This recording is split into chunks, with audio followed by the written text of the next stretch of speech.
Hey everybody, this is George from DinosaurGeorge.com. I know it has been months and months since the last time I've had the opportunity to answer some of your questions. I'm really sorry, my schedule has been nuts. I've been on the road a lot. I'm home for a couple of days and then I'm back on the road for about another 2 weeks. So I'm going to try to answer a couple of these today if I can. A couple of things. Lighting in here is probably terrible. Sound in here is probably worse. I'm having to shoot this in one of our warehouses because it's misting outside and I can't take the equipment outdoors and get it wet. So let's get into it. My little buddy Carlos from San Antonio, where I live, says, "Dear Dinosaur George, were there any predatory dinosaurs that could have attacked Spinosaurus, Giganotosaurus, or Carcharodontosaurus? I'm a 10-year-old boy named Carlo, and you can call me Spinosaurus, just for a nickname. Plus, I am an Allosaurus-sized fan. Thank you for speaking at La Cantera." Well, for those that don't know, there's a resort here in San Antonio, and during the summertime, I go out there and I do performances out at La Cantera, and that's where I saw Carlos and his mother and sister. Mr. Spinosaurus, yeah, there's always going to be dinosaurs that can attack other large predatory dinosaurs. It's the way nature works. The biggest lion may seem like the king of the jungle, but there's always somebody out there who would like to see him go away. Well, the same thing with dinosaurs. So Spinosaurus would have had to deal with dinosaurs like Carcharodontosaurus. Carcharodontosaurus, in turn, certainly would have had to be concerned about, say, a bigger Carcharodontosaurus or a more physically fit Carcharodontosaurus. The same goes with all the dinosaurs you mentioned. There's not necessarily a predator that lived with these guys who would have preyed upon them, but they certainly would have done their share to try to eliminate the competition. Dinosaurs like Tyrannosaurus, it's very common to find their bones, especially their face, with bite marks from other Tyrannosauruses. So it suggests that they don't really get along very well. I think Spinosaurus, Carcharodontosaurus, and Giganotosaurus would have been the same way. They probably weren't big, huggy-feely, let's all join the group kind of dinosaurs. I think they would have done everything in their power to eliminate the competition. So all of them, in my opinion, would have been attacked by other members of their family who are either bigger, who were more mature, or at least healthier. All right, and by the way, Carlo, it's great to see you, and please say hi to your mom and sister for me. All right, Jamie from Auckland, New Zealand. Was Tyrannosaurus Rex just a scavenger, or was it a hunter as well? Jamie, my opinion of Tyrannosaurus Rex is that 90% of his time is spent hunting and killing, 10% is scavenging. And I say that because of his body design. First, you look at his teeth. His teeth are recurved, which is something common, a common trait we find with animals that grab and hang on to their prey with their teeth. If you are simply a scavenger, there would be no benefit of having recurved teeth because that dead thing isn't going to get up and run away from you. So there's other features that suggest that he's not really designed for a life of scavenging, or at least not the majority of his life. His eyesight is very highly improved, other members of the Tyrannosaur family.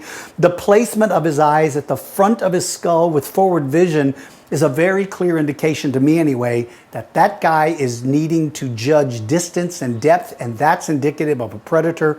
So in my opinion, the majority of his life is spent hunting. He's so big, his intake has to be pretty dramatic. You can't simply hope that enough animals are dropping dead within walking distance for you to survive. I just don't think that makes any sense. All right, Owen from Pittman, New Jersey. Hello, Mr. Blassing. This is my first time writing to you. Well, Owen, I'm glad you wrote to me. I appreciate your courtesy referring to me as Mr. Blassing, but you can certainly call me George or Dinosaur George or DG or whatever is easiest for you. I was wondering about Mosasaurs. Snakes and monitor lizards are related, so did Mosasaurs have forked tongues? And if so, could they have used them to sniff the water? Thank you, Mr. Blassing. Wow, Owen, what a great question. And again, thank you for the courtesy of saying thank you. I appreciate that very much. Man, what a great question. Well, let's see. Turtles can smell underwater. Aquatic monitor lizards can smell underwater. There's no reason why Mosasaurs couldn't. And you know what? I've never seen an image of a Mosasaur ever painted or drawn with a forked tongue. Yet it certainly could be possible. That's a very, very good question, Owen. My gosh. I'll tell you something. There is a guy named Mike Everhart who is an incredible paleontologist in Kansas. That guy knows more about mosasaurs than anybody I've ever seen in my life. I may try to send him an email and ask him for his opinion, and perhaps he could answer this question. He certainly knows more than I could ever hope to know about mosasaurs. So I'll try to ask him and see if that's something he can answer. Thank you again, Owen, for writing to me. Alexander from Stockholm, Sweden. Hello, DG. I hope you're doing good, and I hope I have not wasted your time with this question. Well, first of all, Alexander, thank you. I am doing good. I hope you and your family are doing good as well. And you never, ever, ever have to think you're wasting my time, buddy. It is an honor for me that you took the time to write to me, and I wish I could answer everybody's emails. Thank you very much, but no, trust me, you're not wasting my time. He said, which dinosaur had the strongest bite force? I hope you can answer the question. It's bugged me a lot. And excuse me for my bad English. Alexander, your English was absolutely perfect. I was able to read everything. I know exactly what you're talking about. To the best of my knowledge, the dinosaur with the strongest bite force is Tyrannosaurus Rex. And it has nothing to do with the size of his body. It has everything to do with the shape of his teeth. Tyrannosaurus's teeth are quite a bit different than most other predatory dinosaurs in that they're not blade-like. We hear people use the word blade-like. That doesn't describe the tooth of a Tyrannosaurus Rex.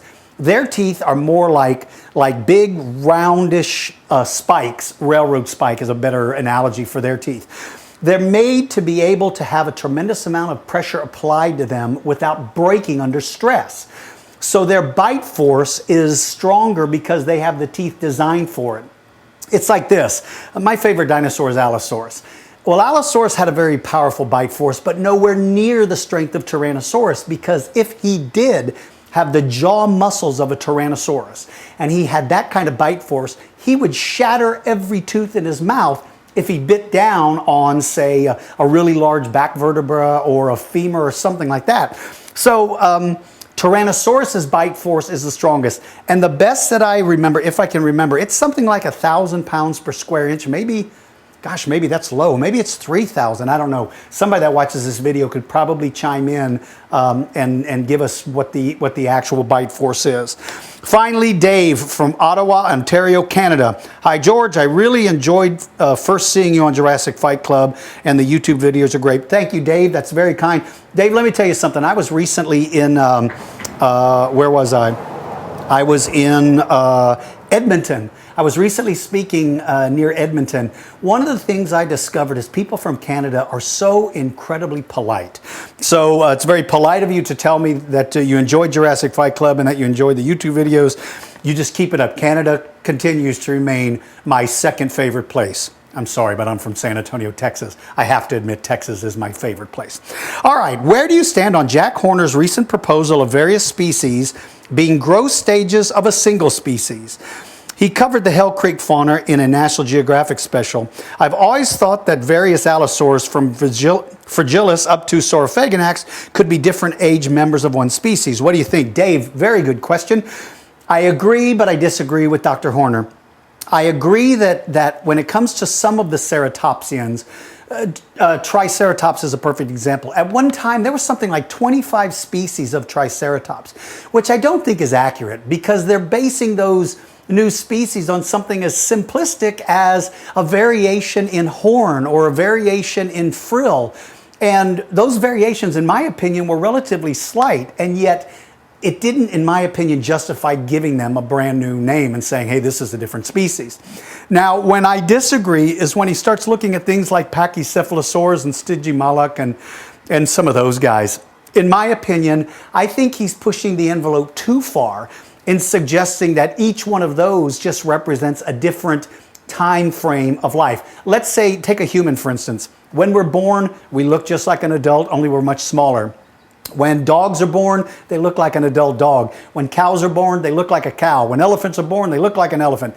They don't morph along the way and change all of their physical attributes to become something different. Really, in the animal kingdom, there's only a couple of fish, insects, and amphibians that do that. But other than that, you look at reptiles, you look at birds, who are the closest living relative of dinosaurs, you don't find a bird whose head completely morphs. Now, it's true that their beaks become, or their bills become larger. It's true that obviously they grow feathers, but looking at their basic body structure, their skull is not anything dramatically different. When you look at it, you can say that's a bird. So this concept that these dinosaurs are completely and totally different along different stages of their time, in my opinion, doesn't have any. Can you believe this is a phone call? This is a phone call from my friend Don Taylor. Hello? If I repeated what you just said, I'm filming a video right now, and I'm going to put this in the video. So Don Taylor just left me a message that I can't repeat to the public. I'll call you when I get finished filming, but I'm also going to let you know I'm putting this on YouTube. So Don Taylor's going to be the most famous guy in the world for interrupting a video and starting off with a rude comment. I'm doing fine, you jerk, and I'll call you back in a little while. Bye.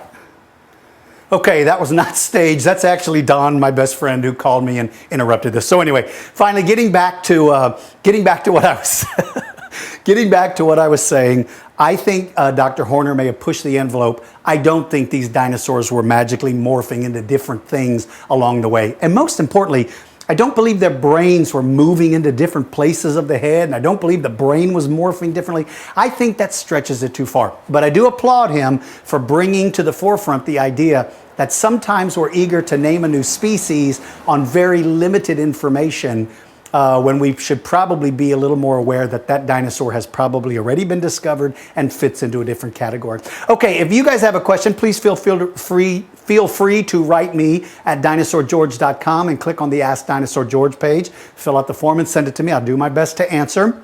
For you young people, make sure and practice your reading, because you'll be amazed at how important good reading skills will be for you when you become an adult. For everybody else, for you older guys and adults, and even for you young kids, I appreciate the good manners. That really makes the world a better place. Thank you guys. I'll see you soon.